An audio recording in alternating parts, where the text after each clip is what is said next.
Ito po yung napulot naming pusa. Pinangalanan po namin siyang Ernest. Yan. Ano po siya, napulot namin sa karinderya. Kinakain na namin. Tapos, ayan o, hindi siya makapupo. Tapos mahina siya. Pero malakas siyang kumain. Problema niya, hindi siya makapupo. Maybe, ang dumi niya. Hindi lumalabas. Kawawa naman. Ang dumi niya o. Hindi naman namin mapaliguan. Kasi nga, maano siya. Ay, may sipon din. So, dadalhin po namin siya ngayon sa vet, ano? Sige. Kaaching ka pa. Sige. We'll go to the vet na, ha?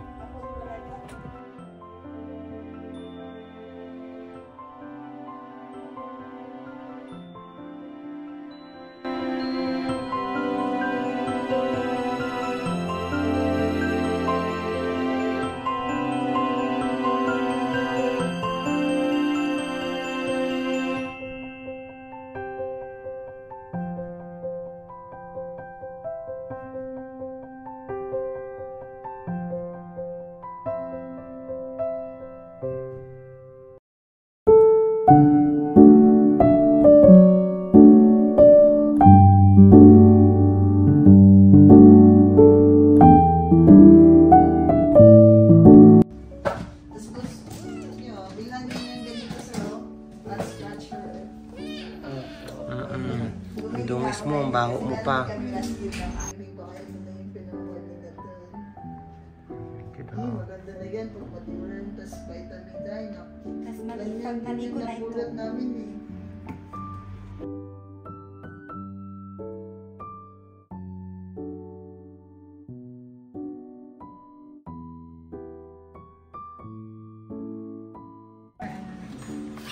At least ano na yung mukha niya, parang hindi na. Bright na. Linis na. So, ganyan lang yung pag-apply. Ayun, tapos ipapatay. So, hawakan niyo ng mahigpit ng ano niya, yung dito. Okay. Tapos, ganito. So, may maghawak ng parang ganito. As pag magbibigay na ng ito.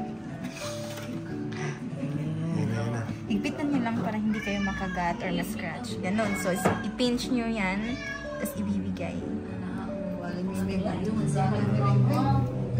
Okay na. Ganon lang. Okay na. Parang ano siya, parang brutal na inaano, pero